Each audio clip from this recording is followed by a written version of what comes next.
कुछ दिनों के बाद क्या हुआ, हम ठाठ से रह रहे थे, कोई दुख नहीं, किसी प्रकार का कष्ट नहीं, हमारा शरीर था मनुष्य सदृश था, और उसमें ये स्नायु यानी नाड़ी का जोड़ जुगाड़ नहीं था, 5 तत्वों से बना पुतला नहीं था, एक नूर से बना हुआ था।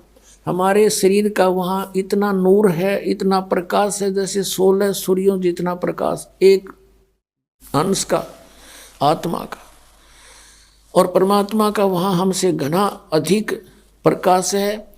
एक रोमकूप में करोड़ सूर्य करोड़ चंद्रमा मिला दे, ऐसे सतपुरुष के शरीर का इतना प्रकाश है, एक रोमकूप में करोड़ सूर्य करोड़ चंद्रमा से अधिक रोशनी है, वो इतना समर्थ है। कुछ दिनों के बाद इस ज्योति निरंजन को एक बकवाद सूझी सरपुरुष को। इसने सोचा कि हम 3 एक द्वीप में रह रहे हैं और बाकी सभी को अलग अलग से स्थान दे रखा है। इसने खड़ा होकर के तप करना चाहा, क्योंकि तप से राज्य प्राप्त होता है। जब इसने 70 युग तक तप कर लिया, परमेश्वर ने पूछा कि भी क्या चाहता है ज्योति निरंजन सत्य पुरुष कबीर साहब ने पूछा, तू क्या चाहता है सरपुरुष? तब इसने कहा कि प्रभु ये स्थान मेरे लिए कम है पिताजी, कुछ अलग स्थान चाहिए। परमेश्वर कबीर देव जी ने इसको 21 ब्रह्मांड दे दिए वहीं सतलोक में। जैसे एक धनी पिता अपने पुत्र को 21 प्लाट बांट दे के लिए ये तेरे हिस्से के होंगे। ये उन प्लाटों में सर सपट्टे करे, कभी उसने देखा कभी उसने देखा, बड़ा खुश हुआ। फिर इसने सोचा इसमें कुछ कंस्ट्रक्शन भी होनी चाहिए। इसने 70 युग तक फिर तप किया। फिर परमात्मा ने पूछा, बोल भाई क्या मांगता है तू? जो मांगा था तुझे दे दिया। इसने कहा पिताजी कुछ कंस्ट्रक्शन मटेरियल और दे दो, कुछ मैं रचना रचूं वो सामग्री दे दो। तब परमात्मा ने इसको 5 तत्व और 3 गुण दे दिए अगले पुत्र खेल खिलौनों से। इसके पास जब ये सारा कुछ आ गया, इसने वहाँ कुछ अलग से पहाड़ पोड़ बना दिए, झरने झुरने बना दिए। तो उसमें इसने सोचा कंस्ट्रक्शन भी हो जाएगी, लेकिन फिर अकेले का दिल नहीं लगेगा 21 प्लाटों में, मेरे साथ कुछ आत्मा भी हो। इसने ये सोचकर फिर खड़ा हो गया। और जब ये तपस्या कर रहा था, हमने कहा मार खाई है पुण्यात्माओं, ये सत्कर मान लेना, ये कोई डूम बाट के गीत नहीं है कि वो किसी की प्रशंसा के लिए गा रखे हों, ये परमात्मा ने आकर बता रखे हैं। जब ये तपस्या कर रहा था, हम जितनी आत्मा इसके 21 ब्रह्मांड में यहाँ कष्ट पा रहे हैं, ये सभी कीड़ी मकोड़ी हाथी जंगल के प्राणी, जल के प्राणी, वायु के प्राणी, या राजा से लेकर रंग देवता ब्रह्मा विष्णु महेश दुर्गा, ये सभी हम इसकी उस अदा पर आसक्त हो गए। एक पैर पर खड़ा, ओए हो इतने दिन से, कभी उस पैर को रख ले उस पर खड़ा हो जाता है, और ऐसे करबद्ध खड़ा है एक टांग पर। हम इस पर आसक्त हो गए, अपने मालिक से अपने पिता से मन हटा लिया और इस पर आसक्त हो गए। और इतने आसक्त हो गए कि परमात्मा ने बार बार कहा कि भी किसी की क्रिया की तरफ ध्यान नहीं देना चाहिए, तुम मस्त रहो बच्चों, मत देखो इसकी क्रिया को। लेकिन हम ऊपर से तो सावधान हो गए और अंदर से वो कसक गई नहीं। अब वो तो अंतर्यामी थे। इसने तीसरी बार जब तप किया, 64 युग कर चुका ये, तब परमात्मा ने पूछा कि भी जो तूने मांगा था वो मैंने दे दिया, अब तू क्यों डरे ढो रहा है, अब क्या चाहता है? तब इसने कहा पिताजी मुझे कुछ आत्मा दे दो, मुझे कुछ हंस दे दो, मेरा दिल नहीं लगता। तब इसने कहा भाई तेरा दिल लग रहा था, 3 जने बैठे थे, तो ना आप बकवाद भाई, और बात सुन ले, और मांग ले, तेना कुछ प्लाट मांगने हो को ब्रह्मांड तना और बना के दे दूंगा। पर ये आत्मा नहीं दे सकता। ये मेरे अंश हैं, मेरे अंदर से निकले हैं, मेरे बच्चे हैं। अपने आत्माओं, इन बहन बेटियों को पूछकर देखना, जब जो बच्चा जन्म लेता है, बेटा या बेटी, इनको कितना प्यारा लगता है। चाहे किसाई बांगा बोला हो, लूला लंगड़ा हो, काना हो, गूंगा हो, बहरा हो, सीने के लगाए रखते हैं, इतना प्रिय होता है इनको। और उस परमात्मा से हमारा जन्म हुआ है, उनके शरीर से हम बाहर आए हैं, तरीका दूसरा है, प्यार उतना ही है। तो उसको हमसे कितना प्यार है। तो उसमें परमेश्वर ने कहा कि देख भाई बात सुन, ये मेरी आत्मा नहीं दे सकता तुझे किसी भी कीमत पे, किसी भी जप से, तप से, किसी क्रिया से, ये तुझे नहीं मिलेंगे। और मांगते न जो मांगना। फिर परमात्मा को मालूम तो था कि हम बिगड़ चुके हैं। दूध जब फट जाता है, सेब जब खराब हो जाता है, तो टोकरी से उठाकर वो बाहर फेंकना ही पड़ता है, ना औरों को भी खराब करे। तो ये सोचकर परमात्मा ने कहा, भाई सुन बात, यदि कोई आत्मा तेरे साथ स्व इच्छा से जाना चाहता है तो नो ऑब्जेक्शन, मुझे कोई ऐतराज नहीं, पूछ ले उनसे। अब वो हमारे पास आया और हम तो पहले इसके ऊपर आसक्त हो रहे थे। जैसे पुण्यात्माओं, आज हमारे अंदर यही प्रेरणा है और यही जो कि तू ये प्रवृत्ति हमारी आज है। जैसे कोई हीरो या हीरोइन, अभिनेता या अभिनेत्री, वो अपने पेट के लिए, अपने धन कमाने के लिए चटक मटक करते हैं। वो तो कमावा धन, और ये युवा बालक उनके ऊपर आसक्त हो जाए, इन्होंने ये मेरा फेवरेट हीरो है, ये मेरी फेवरेट हीरोइन है, और उन्हें टींडा मिल रहा को नहीं, उनसे कुछ लेना एक ने देने दो, बेमतलब बकवाद करे। अब जैसे यहाँ कोई बरवाला में आ जावे हीरो या हीरोइन, देखो इन नौजवान बच्चों की, देखो लाइन लग जाएगी, वो खड़ा 1 किलोमीटर दूर तो दिखेगा उन्हें स्टेज पे बकवाद करते हुए, और कहोगे वो खड़ा, वो खड़ी, और सारा दिन धक्के खा के फाँक के दौड़ उल्टे आ जा, बता के मिल रहा उनसे। वो अपनी रोजी रोटी कमा रहे, हर ये उसके ऊपर नो आसक्त हो रहे, बस क्या बात कही। तो ये बुराई हमारे वहाँ से लगी थी। हमने अपने पिता को भुला दिया जो सारे सुख दे रहा था, कोई कष्ट नहीं था, और हम इसने चाहने लगे नकली को।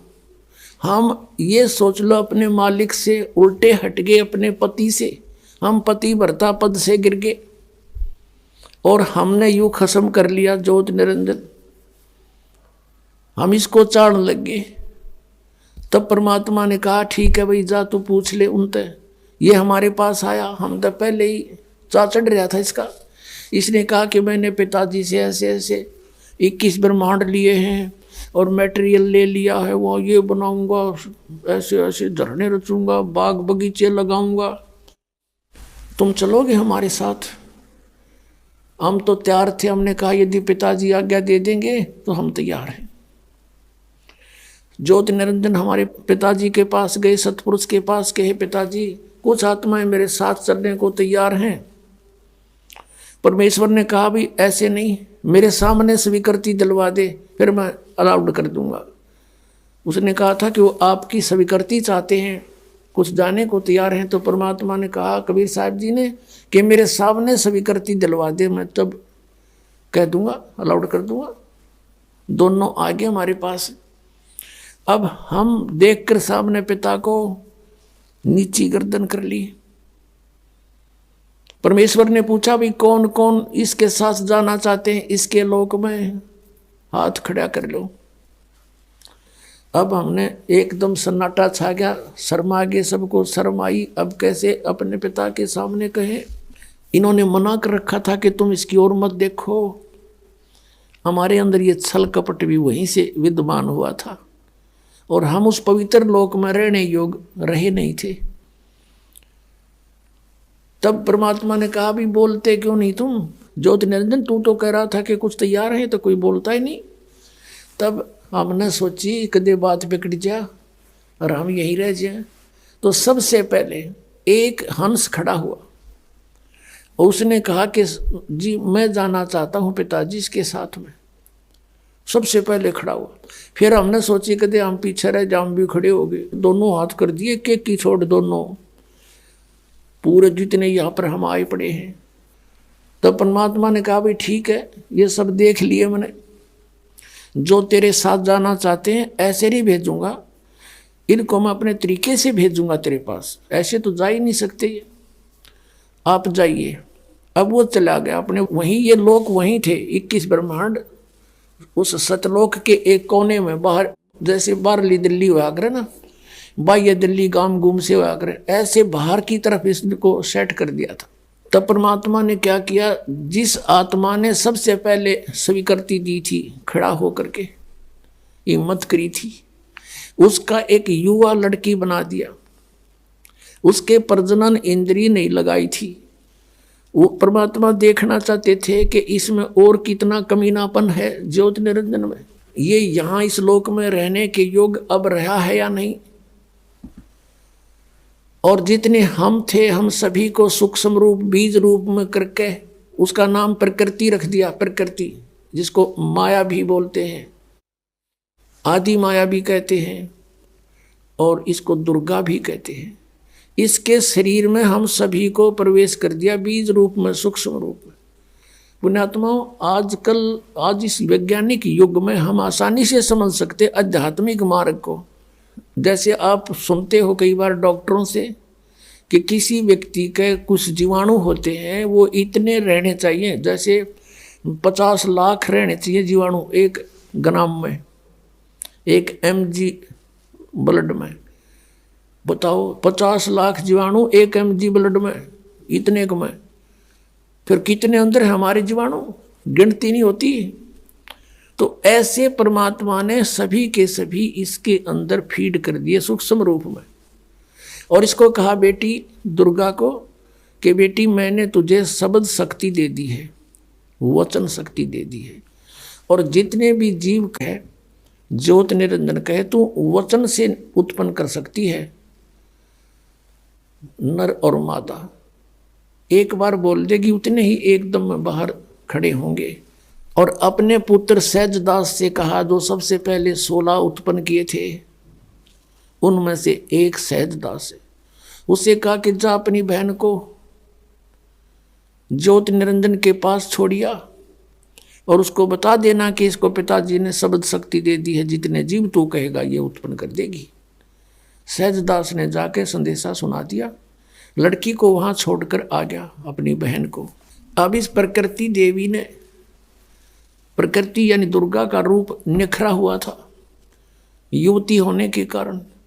अब इस ज्योति निरंजन के मन में वहां फिर दोष उत्पन्न हुआ। ये सभी हम प्राणियों के अंदर यहाँ भी विद्यमान है। ये बीमारी वहां से लगी थी अपने सारी। अकेली लड़की को देखकर उसके साथ बदतमीजी करने की नीयत, उसी का गुण हमारे अंदर विद्यमान है। उसने सुंदर लड़की को देखकर एकदम आव भाव बदल गए। लड़की भी पहचान गई कि इसके मन में दोष आ चुका है। तब उस लड़की ने अपनी इज्जत रक्षा के लिए कहा कि ज्योति निरंजन, हे सरपुरुष, हे बड़े भाई, देख तू मेरा बड़ा भाई, मैं छोटी बहन तेरी। तेरी उत्पत्ति पिता ने अपने वचन से की थी, अंडे से, और हमारी उत्पत्ति भी उन्होंने की है। तू हमारा बड़ा भाई, हम तेरे छोटी बहन। अब भाई बहन का ये काम अच्छा नहीं, महापाप होगा, तू जुल्म ना करे। तब उसने एक नहीं सुनी, बहुत आगे बढ़ गया। अब अदर तरीके से मुंह खोल लिया बकवाद करने के लिए, हवस में अंधा हो गया। तब लड़की ने छोटा सूक्ष्म रूप करा अपनी सिद्धि से, और इसके मुख के माध्यम से पेट में रक्षा, अपनी इज्जत रक्षा के लिए पेट में चली गई।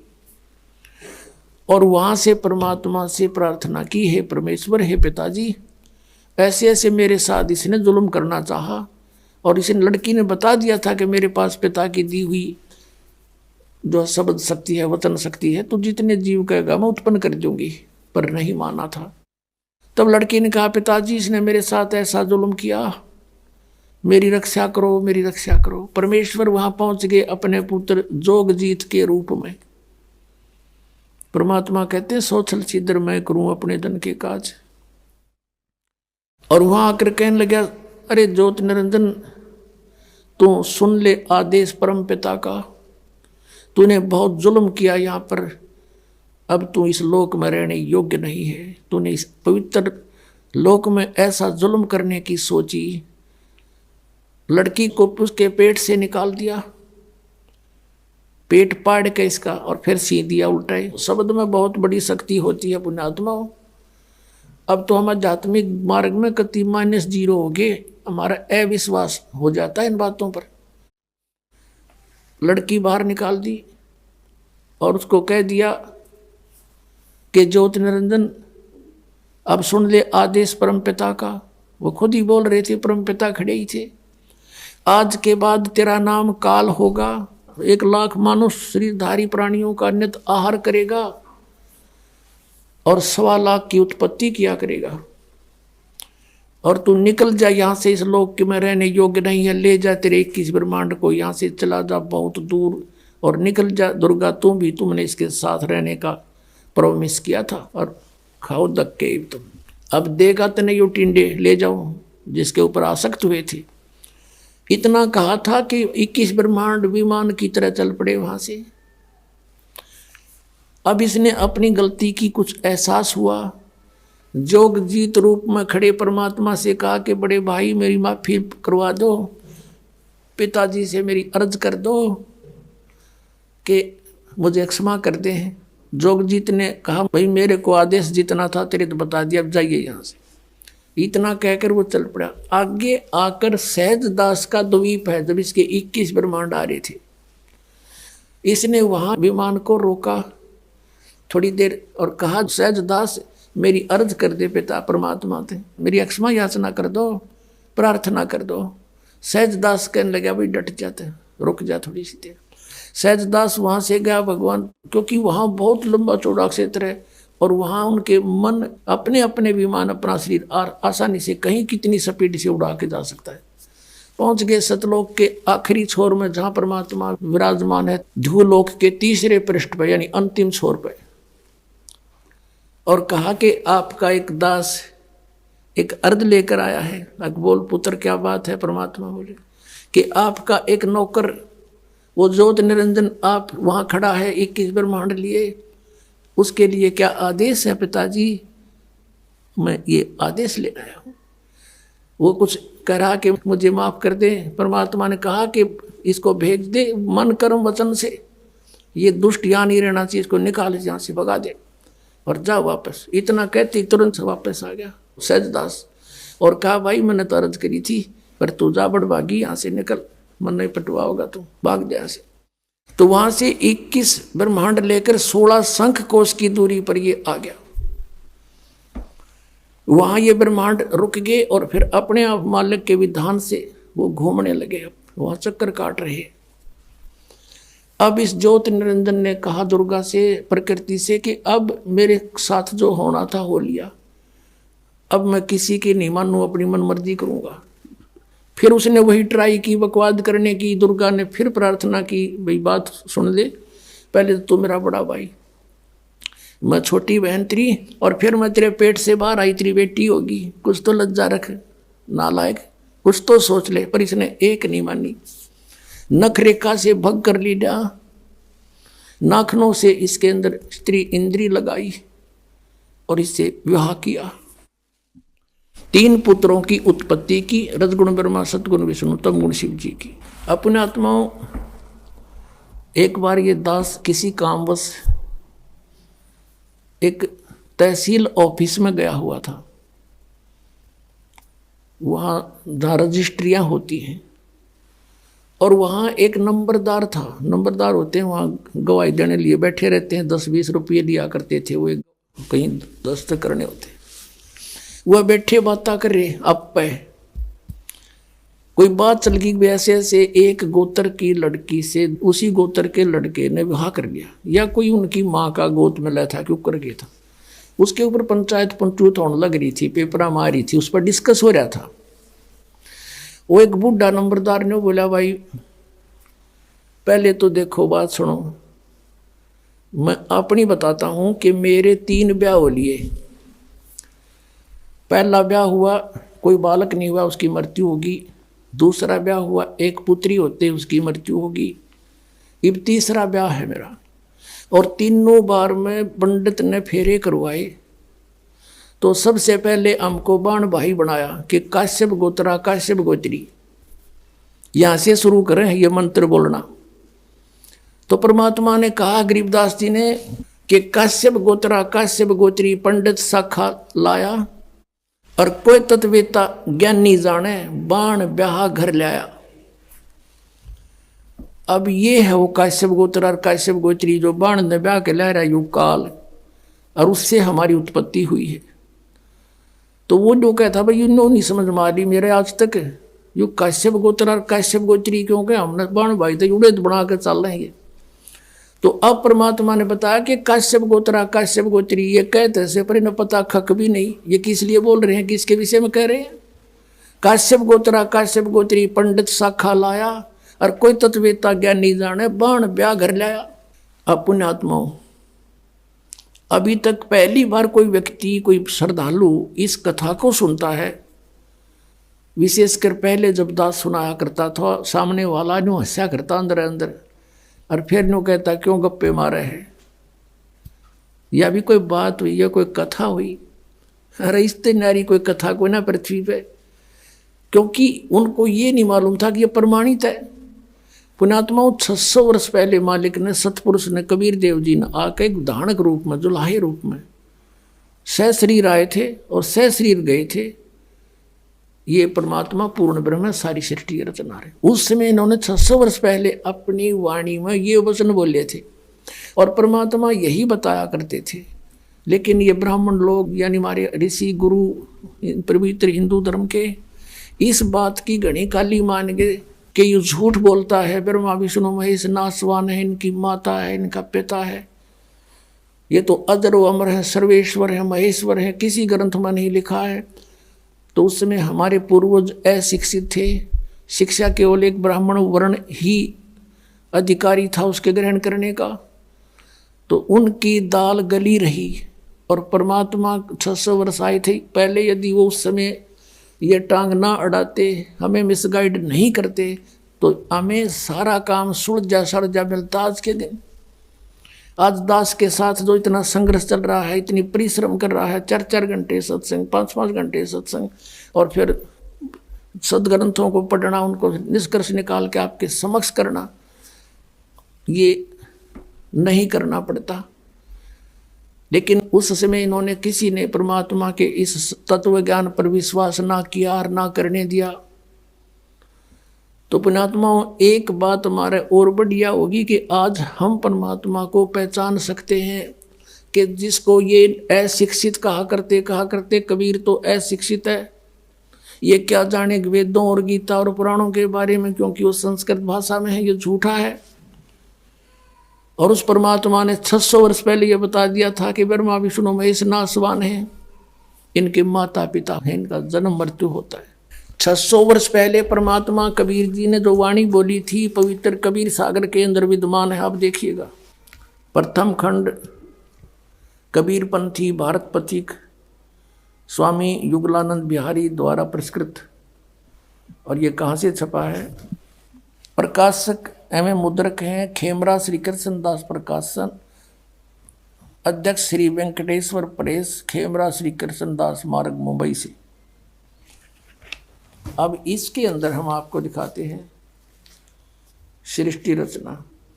ये है ज्ञान बोध नामक एक अध्याय है, और ये बोध सागर एक खंड है। ये देखिएगा 21 पृष्ठ पे नीचे परमात्मा ने 600 वर्ष पहले अपनी प्यारी आत्मा धर्मदास को ये ज्ञान दिया था। धर्मदास ये जग बोराना, कोई न जाने पद निर्वाणा, यही कारण मैं कथा पसारा, जग से कहिए वो राम नियारा। ये नाम नहीं है, ये गलत लिखा इन्होंने कबीर पंथियों ने। ये बाद में संशोधन में इन्होंने अपने हिसाब से कुछ गड़बड़ी कर रखी है। यही ज्ञान जग जीव सुनावो, सब जीवों का भरम नसाओ। अब मैं तुमसे कहूँ चिताई, तेरे देवन की उत्पत्ति बाई। तीनों देवताओं ब्रह्मा विष्णु महेश की अब तुझे उत्पत्ति बताता हूँ। कुछ संक्षेप कहूँ गहुराई, सब संशय तुम्हारे मिट जाई। भरम गए जग वेद पुराना, आदि राम का भेद न जाना। ये नाम गलत लिखा है, राम है, आगे चलकर क्लियर होगा। ये राम राम सब जगत बखाने, आदि राम कोई बिरला जाने। ये राम है शब्द है, गलत लिखा कि सभी राम राम कहते हैं। उस आदि राम सनातन परमात्मा को कोई बिरला ही जानता। ये राम शब्द है, नाम नहीं। इन संशोधनकर्ताओं ने अपनी अज्ञान सोच से कुछ इसमें गड़बड़ी कर रखी है, वो हम शुद्ध कर लेंगे। राम राम सब जगत बखाने, आदि राम कोई बिरला जाने। ज्ञानी सुने सो हृदय लगाई, मूर्ख सुने तो गम ना पाई। माँ अष्टंगी पिता निरंजन, ये जमदारुण वंशन अंजन। इन ब्रह्मा विष्णु महेश की माता तो अष्टंगी दुर्गा है, इनका पिता ज्योति निरंजन है। पहले कीन निरंजन राई, पीछे से माया उपजाई। कहते पहले तो ज्योति निरंजन को उत्पन्न किया इस काल को अंडे से, और पीछे से दुर्गा की उत्पत्ति की। माया रूप देख अति शोभा, यु देव निरंजन तन मन लोभा। दुर्गा के सुंदर रूप को देखकर इसके मन में दोष आ गया। कामदेव धर्मराय सताए, देवी को तुरंत धर खाए। पेट से देवी करी पुकारी, हे साहेब मोए करो उबारी। पेट से दुर्गा ने पुकार करी। टेर सुनी सतगुरता आए, अष्टंगी को बंद छुड़वाए। परमात्मा कहते हैं कि टेर सुनी तहाँ हम आए, यहाँ इन्होंने अपने हिसाब से लिख दिया। सतगुरु तहाँ आए, अष्टंगी के बंध छुड़वाए, यानी उसके पेट से निकाले बंधन से। अब 22 पृष्ठ पर ज्ञान बोध। धर्मराय को हिकमत की ना, नख रेखा से भग कर लेना। नाखनों से स्त्री इंद्री लगा बना दी। धर्मराय करे भोग विलासा, माया को रही तब आशा। ये दुर्गा प्रेग्नेंट हुई। 3 पुत्र अष्टंगी जाए, ब्रह्मा विष्णु शिव नाम धराए। 3 देव विस्तार चलावे, इनमें यो जग धोखा खावे। पुरुष गम कैसे के पावे, काल निरंजन जग बरमावे। 3 लोक अपने सुत दीना, सुन निरंजन बासालीना। अलख निरंजन सुन ठिकाना, ब्रह्मा विष्णु शिव भेद न जाना। आज तक ब्रह्मा विष्णु महेश को नहीं पता हमारा पिता कौन है। 3 देव सो उसको ध्यावे, निरंजन का वो पार न पावे। ये तीनों देवता ब्रह्मा विष्णु महेश कहते आज तक उसी की खोज में लग रहे, न वो भी ना पा लिया। सतलोक तो बहुत दूर की बात है। अलख निरंजन बड़ा बटपारा, बटपारा माने ठग, धोखेबाज है ये। और 3 लोग जीव कीन आहारा, तीनों लोग के जीवों को खा रहा है। पाताल लोक, स्वर्ग लोक, पृथ्वी लोक। ब्रह्मा विष्णु शिव नहीं बचाए, सकल खाए पुन धूल उड़ाए। ब्रह्मा विष्णु महेश को भी खाता है, इनकी भी जन्म मृत्यु होती है। तिनके सुत हैं तीनों देवा, अंदर जीव करते हैं सेवा। कहते हैं इन दुर्गा और काल के 3 पुत्र हैं, और ये तत्व ज्ञानहीन प्राणी इनने की पूजा करते हैं, काल की पूजा करते हैं। ये अकाल पुरुष का हो नहीं चीन्या, काल पाए सभी गए लीन्या। 3 देव और असुर अवतारा, ताको बजे सकल संसारा। 3 देवताओं को, और फिर जैसे राम के साथ रावण की भी गिरले महिमा गाँव है, कहते हैं असुरों को भी गिरले बजे ये। और 3 गुणों का ये विस्तारा, धर्मदास मैं कहूँ पुकारा। तीनों गुण, रजगुण ब्रह्मा, सतगुण विष्णु, तम गुण शिव जी। गुण तीनों की भक्ति में ये भूल पड़ो संसार, कहे कबीर निज नाम बिन कैसे उतरो पार। 3 देव की करते भक्ति, उनकी कदे ना हो मुक्ति। अपनात्माओं, परमात्मा ने 600 वर्ष पहले आकर यह अपने द्वारा रची हुई सृष्टि एज इट इज बता दी थी। और ये हमारे सदग्रंथों में भी, क्योंकि परमात्मा कबीर जी ने सतयुग में सबसे प्रथम आते हैं, सतयुग में उस सतयुग के अंदर आके ब्रह्मा को मिले, ब्रह्मा जी से भी ज्ञान सुनाया। ब्रह्मा जी ने बहुत अच्छी तरह ज्ञान को समझा, प्रथम मंत्र भी ग्रहण किया, उनको केवल एक मंत्र दिया, ओम मंत्र, क्योंकि वेद पढ़ा करता दूसरा सुने नहीं। और फिर ने सोचा था परमात्मा ने, ये थोड़ी बहुत मेरी बात को सुहावेंगे तो फिर सतनाम दूंगा इनको, और फिर ये ले चलूंगा सबको उल्टा। और फिर ये शिव जी के पास गए, शिव को परमात्मा ने मंत्र दिया, उसको ज्ञान सुना उन्होंने। फिर विष्णु जी के पास गए, वहाँ भी उन्होंने ज्ञान सुनाया, वो भी अच्छी आत्मा थी सभी, और सुना अच्छी तरह कि कोई महापुरुष है। फिर उसके बाद परमात्मा ने सोचा फिर कभी जाऊंगा, अगर इनकी रुचि होगी तो सही नाम दूंगा भी, तो उनको दूसरे मंत्र देकर आया परमात्मा। पीछे से काल निरंजन ने सोचा कि तेरे पुत्र गए, ये चले गए तो सारे जीव वापस हो जाएंगे, तभी उन्हें अंदर से प्रेरणा कर दी है, सारे मोट दबा दिया कि ये झूठा है, कपटी है, इसके पास कोई ज्ञान नहीं है, वेद सत्य है, तुम इन्हीं को मानो, मत मानो उसकी। दूसरी बार परमात्मा गए तो उन्होंने अरुचि दिखाई तीनों ने, तो जान गए परमात्मा कि काल आ गया इनकी बुद्धि में, अब इनकी बुद्धि में काल आ गया, अब ये नहीं मानेंगे। अब वो परमात्मा से सुना हुआ ज्ञान और कुछ अपना अनुभव ब्रह्मा जी ने फिर अन्य को सुनाना शुरू किया। अब वो पुराणों में विद्यमान है, आपको दिखाते हैं। अब केवल यदि हम कबीर सागर से ही आपको संतुष्ट करते तो कोई नहीं मानता, नो के छोड़ इन बातों में, ये तो वैसे तुक्के मारे। और अब पुराणों में विद्यमान है सारा ज्ञान।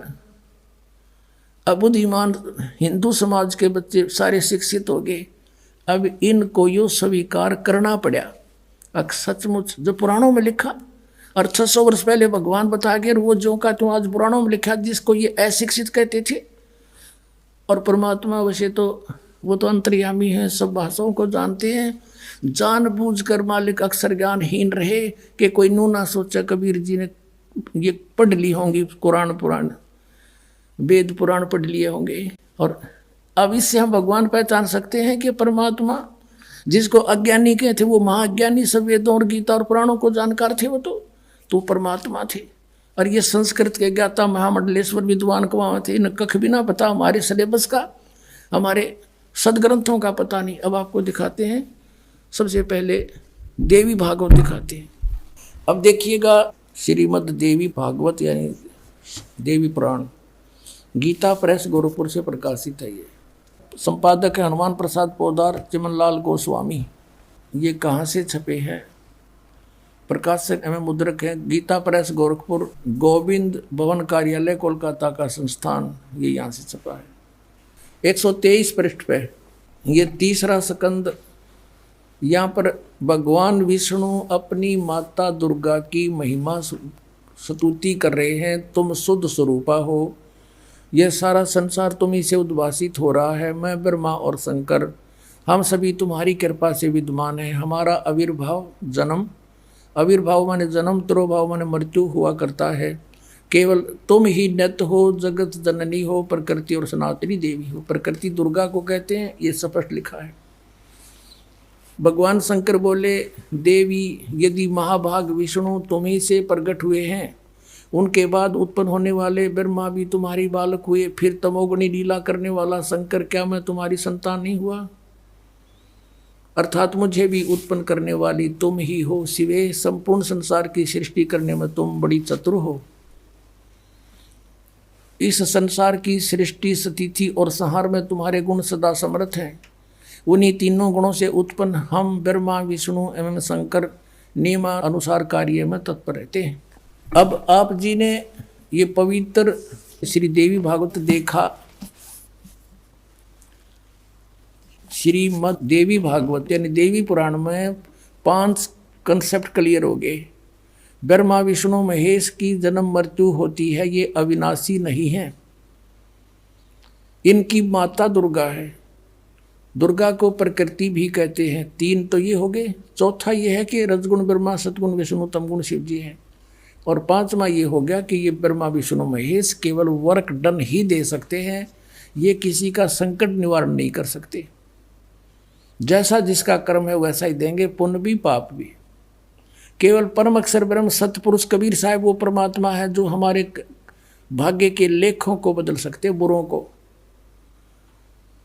अब देखो, यदि कबीर सागर को अकेले को पढ़ा कर आपको सुनाता तो कोई विश्वास नहीं लाता। अब आपके समक्ष जो 600 वर्ष पहले भगवान बोल कर गए थे वो वचन, आज सदग्रंथों ने उनको सेकंड किया, समर्थन दिया।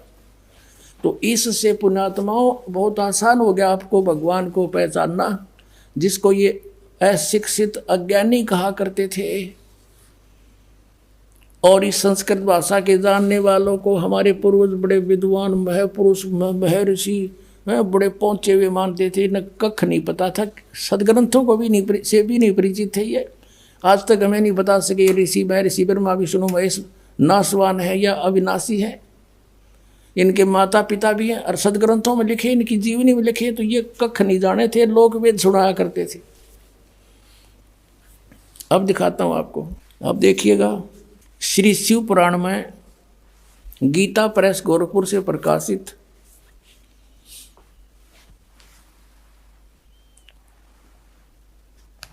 ये इसका संपादक कौन है?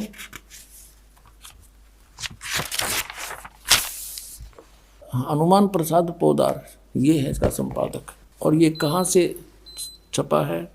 प्रकाशक एवं मुद्रक हैं गीता प्रेस गोरखपुर, गोविंद भवन कार्यालय कोलकाता का संस्थान। ये इनके फैक्स और फोन नंबर है। अब इसके 98वें पृष्ठ से हम आपको सुनाएंगे, थोड़े से ही लेख में कंसेप्ट क्लियर हो जाएगा। ये रुद्र संहिता और ये 5वां अध्याय यहाँ अंत होता है। इसके लास्ट से लेंगे, इससे लिंक बन जाता है। अपने पुत्र नारद की यह बात सुनकर लोक पिता ब्रह्मा वहाँ इस प्रकार बोले। ब्रह्मा जी ने कहा, ब्रह्मन, ये 6वां अध्याय है रुद्र संहिता का शिव पुराण में, तुम सदा समस्त जगत के उपकार में ही लगे रहते हो। तुमने लोगों के हित की कामना से बहुत उत्तम बात पूछी है।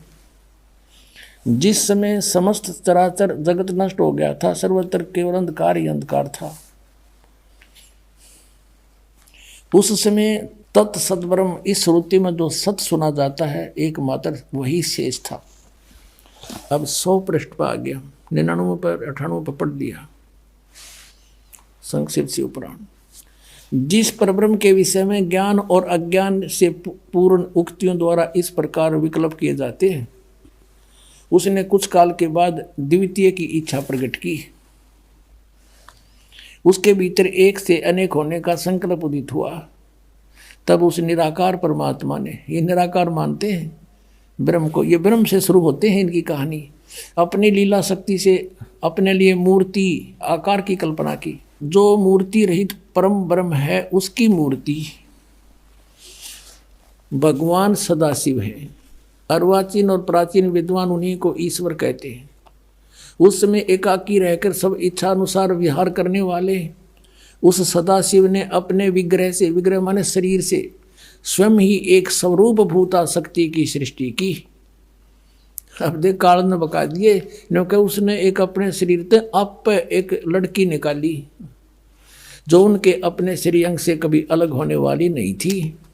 उस पराशक्ति को प्रधान प्रकृति, दुर्गा को प्रकृति भी कहते हैं। ये देखो शिवपुराण भी स्पष्ट करा, प्रधान भी उसी को कहते हैं। गुणवती माया, बुद्धि तत्व की जननी तथा विकार रहित बताया है। वह शक्ति अंबिका कही गई है। उसी को प्रकृति, सर्वेश्वरी और त्रिदेव जननी, तीनों देवताओं की माता, नित्य और मूल कारण भी कहते हैं। सदाशिव द्वारा प्रकट की गई उस शक्ति के 8 भुजाएं हैं। कति कंसेप्ट क्लियर हो गया कि ब्रह्मा विष्णु महेश की माता दुर्गा है और पिता ज्योत स्वरूपी निरंजन सदाशिव कहलाता है। नाना प्रकार के आभूषण उसके श्री अंगों की शोभा बढ़ाते हैं। वह देवी नाना प्रकार की गतियों से संपन्न है और अनेक प्रकार के अस्त्र शस्त्र धारण करती है। और एकाकिनी होकर भी वह माया संयोग वसात अनेक हो जाती है। वे जो सदाशिव है, जो इनका पिता है, दुर्गा का पति, उन्हें परम पुरुष ईश्वर, शिव, शंभु और महेश्वर कहते हैं। अब यहाँ देखो 101 पृष्ठ पर हम आगे रुद्र संहिता का हम ये 6वां अध्याय पढ़ रहे हैं। वे अब सदाशिव के उसके बारे में बता रहे हैं, उनको महेश्वर कहते हैं और वो अपने सारे अंगों पर भस्म रमाए रहते हैं। उन काल रूपी ब्रह्म ने स्पष्ट कर दिया युग काल है, जो महाशिव सदाशिव कहलाता है, ब्रह्मा विष्णु महेश का पिता है, दुर्गा का पति है। उन काल रूपी ब्रह्म ने, काल रूपी ब्रह्म कहो, इसको सदाशिव कहो, ये ज्योति निरंजन काल कहो, उन काल रूपी ब्रह्म ने एक ही इसमें शक्ति के साथ, नाथ नहीं है, शक्ति के साथ, दुर्गा के साथ शिवलोक नामक अक्षेत्र का निर्माण किया था। यानी सबसे ऊपर एक गुप्त स्थान बना रखा है इसने। उस उत्तम अक्षेत्र को काशी कहते हैं। वह परम निर्वाण तथा मोक्ष स्थान है, सबके ऊपर विराजमान है। वे प्रिय और प्रियतम रूप है, पति और पत्नी रूप में कौन? शक्ति और शिव, दुर्गा और ये काल रूपी ब्रह्म जो परमानंद स्वरूप हैं, उस मनोरम क्षेत्र में नित्य निवास करते हैं। मुने शिव और शिवा ने प्रलय काल में भी कभी उस क्षेत्र को अपने सानिध्य से मुक्त नहीं किया। ये शिव काल है, जो स्वरूपी निरंजन है, शिवा ये दुर्गा है।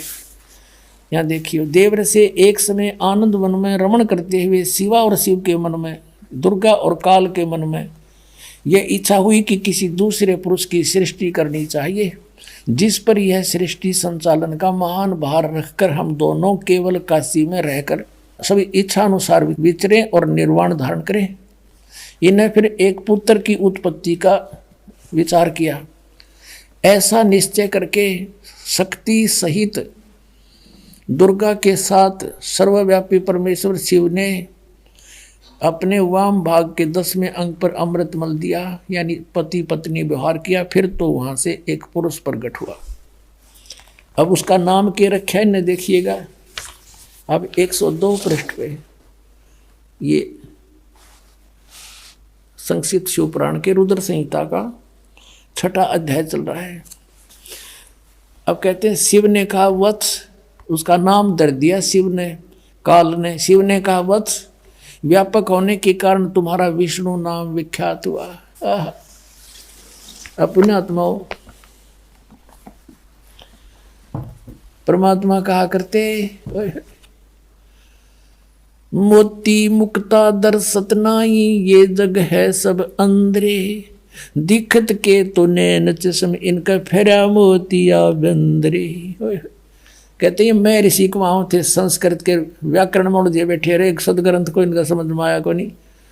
ये कुमाऊं महर्षि मंडलेश्वर, अरे न कख नहीं पता ब्रह्मा विष्णु महेश की सती थी का, अपने सदग्रंथ सिलेबस से नहीं परिचित, ये काहे के टीचर थे। यानी पूरे हमारे मानव समाज को इन्होंने काल के मुंह में ठोके रखा, गधे कुत्ते बनवा दिया, भूत बनवाया, गलत साधना बता के, गलत ज्ञान बना के बता के, और फिर श्राद्ध निकलवाने की रोजी रोटी का धंधा चला दिया। अपने सदग्रंथ इनका समझ में आए नहीं, हमारा कोल्लू बना रखा था, इन्हें रहट बना दिया। और परमात्मा 600 वर्ष पहले बता गए थे ये बात। पुण्यात्माओं, आज भगवान पहचानने में 2 मिनट लगेंगे, जरा सी बुद्धि से काम लोगे और निष्पक्ष भाव से सोचोगे। मान बढ़ाई नहीं, ईर्षा नहीं होनी चाहिए, क्योंकि इसमें विरोध कौन पैदा कर सकते हैं? जिनकी रोजी रोटी चल रही है, उन आचार्यों की या कोई गुरु पद पर विराजमान है, पर जनता शिक्षित है, उनकी एक नहीं चल रहे, वो आखिर में अपने मुंह की खानी पड़ेगी इन सबको जो बकवाद करेंगे। अब यहाँ स्पष्ट हो गया कि विष्णु जी की उत्पत्ति दुर्गा और काल से हुई, ये इनके माता पिता हैं। अब ब्रह्मा की उत्पत्ति देखो, ये 103 पृष्ठ पे, 102 पर हमने पढ़ा था, 103 पृष्ठ पे रुद्र संहिता, और यहाँ 6वां अध्याय समाप्त हो गया ये विष्णु जी का नाम बता के। और अब हम यहाँ आगे 7वां अध्याय, ब्रह्मा जी बता रहे हैं आगे। ब्रह्मा जी कहते हैं देव से नारद को बता रहे हैं, तत्पश्चात कल्याणकारी परमेश्वर शांत सदाशिव ने काल ने दुर्गा के साथ जैसे विष्णु उत्पन्न किया, पूर्ववत पर प्रयत्न करके मुझे अपने दाहिने अंग से उत्पन्न कर दिया। अपने आत्माओं, यहाँ ये अनुवाद करता शर्मा गया। शिव जी का पुजारी होगा कि शिव जी ते शिव जी की उत्पत्ति कैसे दिखाऊं, यहाँ तक कर गया गोलमोल। और दिखाएंगे आपको, कहते चोर चुरावे तू बड़ी, वो गड्ढे पानी में, वो गड्ढे हुआ ऊपर आवे ना, सच्चाई छनी ना। अब देखो यही रुद्र संहिता हम पढ़ रहे हैं। और ये संक्षिप्त शिवपुराण 110 पृष्ठ पे यहाँ लिखा है कि इस प्रकार ब्रह्मा, विष्णु तथा रुद्र, इन 3 देवताओं में गुण हैं, परंतु शिव गुणातीत माने गए हैं। अब ब्रह्मा, विष्णु, रुद्र, यू शंकर, ये तो हो गए 3। अरे इन तो चौथा यू, इनमें तो गुण है रजगुण ब्रह्मा, सतगुण विष्णु, तमगुण शिव शंकर, और यो शिव कहते गुणातीत माने गए। अब गए ना 4 हो गए बाड़े यहाँ पर। और अच्छा कंसेप्ट क्लियर होगा, दिखाते हैं आपको। इसी शिवपुराण के 24-25 पृष्ठ पर आपको दिखाते हैं। एक समय ब्रह्मा जी और विष्णु जी का इस बात पर युद्ध हो गया। ब्रह्मा जी को भ्रम था कि मैं सृष्टि उत्पत्ति करता हूँ, विष्णु जी को भ्रम था कि मेरे नाभि कमल से ब्रह्मा की उत्पत्ति हुई है, जो मेरा पुत्र है। इससे बात पर कहा सुनी युद्ध हो गया कि मैं तू मेरा बेटा, उन्होंने कहा मैं तेरा बेटा। उस समय इस काल भगवान, इनके पिता ने इनके बीच में एक शिवलिंग खड़ा कर दिया, तेजो में स्वतंभ। तो ये युद्ध छोड़ के उसके और छोड़ जानने लगे। फिर इनको वो खुद आ गया, शिव रूप में प्रकट हो गया। इसने प्रतिज्ञा कर रखी है कि मैं अपने वास्तविक रूप में कभी किसी को दर्शन नहीं दूंगा। किसी को अपने पुत्र शिव के रूप में, किसी को ब्रह्मा के रूप में, किसी को विष्णु के रूप में दर्शन दे जाता है। और वो साधक ये सोचते हैं कि ये हमारे साथ रहते हैं, ये देवता यही सर्वशक्तिमान है, साधना करते यही प्रकट होते हैं। और होता था उनकी साधना से वो काल, और वो प्रकट, वो अपना वास्तविकता बताता नहीं। 7वें अध्याय के गीता जी के 24 और 25 में कहा है कि मैं अपनी योग माया से छुपा रहता हूँ, ये मेरा अटल गठिया अनुत्तम विधान है, मैं कभी किसी के समक्ष नहीं आता। इसने प्रतिज्ञा कर रखी है, परमात्मा ने बता रखी है आपको, कबीर सागर में लिखा सारा कुछ, और वही इनमें प्रमाण है। अब उसमें यू आ गया इनके बीच में और कहा, और क्या ज्ञान दिया उनको, देखिए।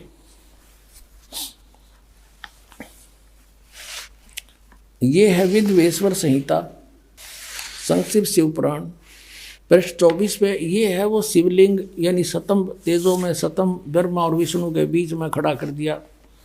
और फिर ये देखिएगा 25 पृष्ठ पे, ब्रह्मा और विष्णु ने पूछा, प्रभु, उस शिव रूप में खड़े भगवान काल से पूछा, सतकाल रूपी ब्रह्म से, कि ब्रह्मा और विष्णु ने पूछा, प्रभु, सृष्टि आदि 5 कर्तव्यों के लक्षण क्या हैं, यह हम दोनों को बताइए। भगवान शिव बोले, ये भी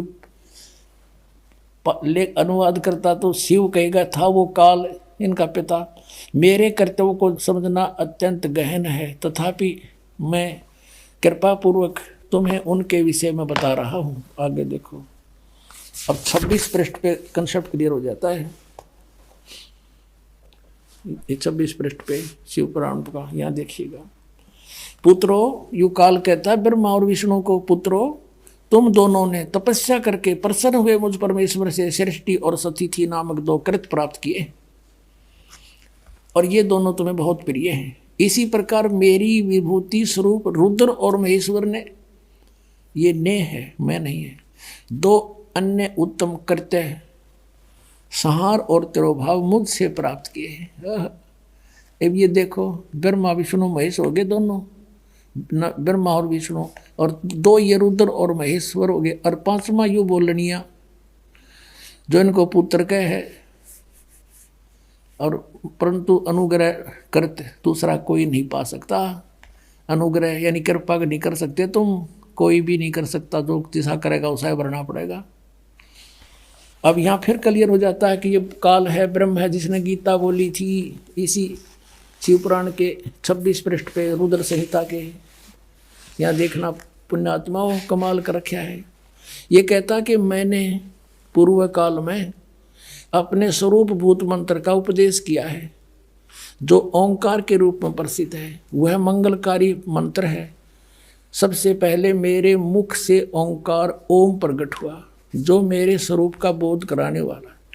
ओंकार वाचक है, मैं वाच्य हूँ। ये मंत्र मेरा स्वरूप ही है। प्रतिदिन ओंकार का निरंतर स्मरण करने से मेरा ही सदा स्मरण होता है, काल का स्मरण होता है।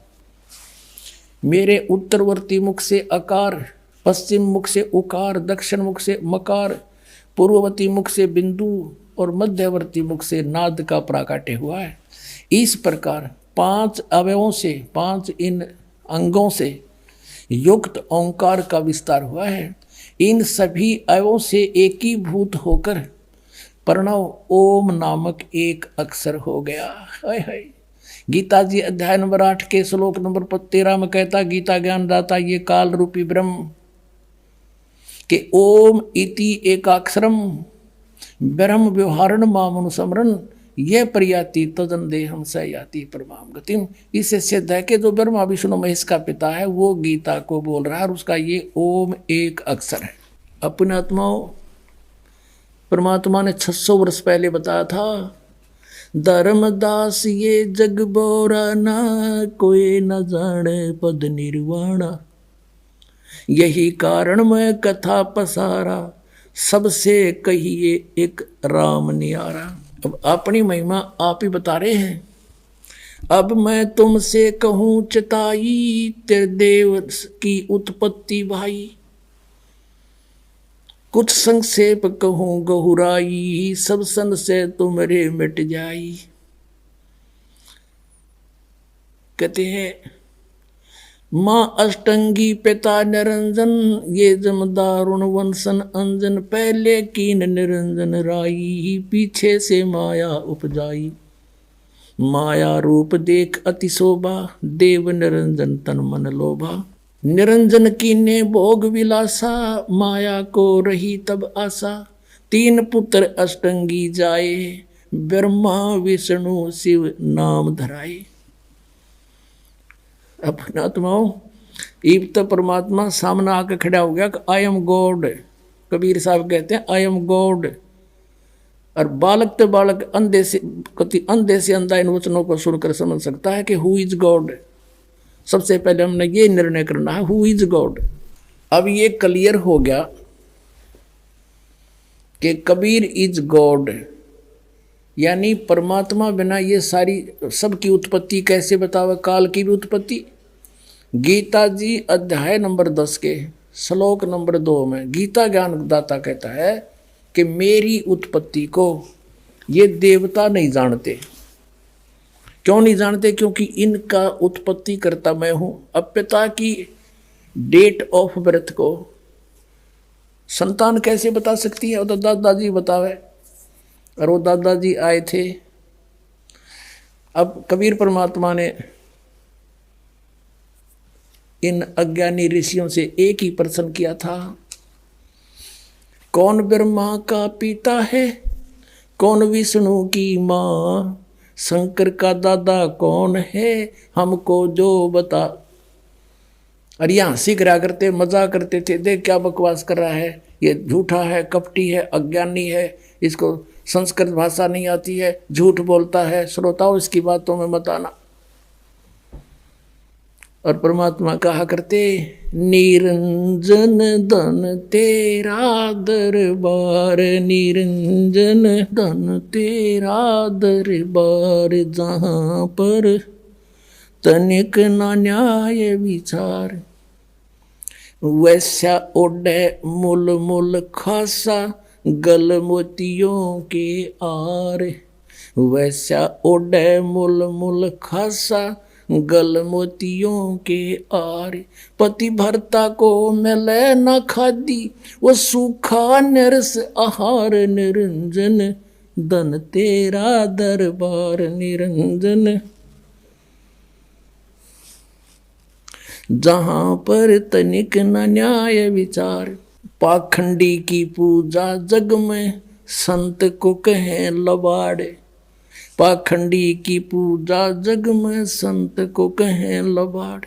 अज्ञानी को परम विवेकी, ज्ञानी को मूड गंवार निरंजन। धन तेरा दरबार, जहां पर तनिक न न्याय विचार। कह कबीर सुनो भाई साधो, यहाँ सब उल्टा व्यवहार। कह कबीर सुनो भाई साधो, यहाँ सब उल्टा व्यवहार।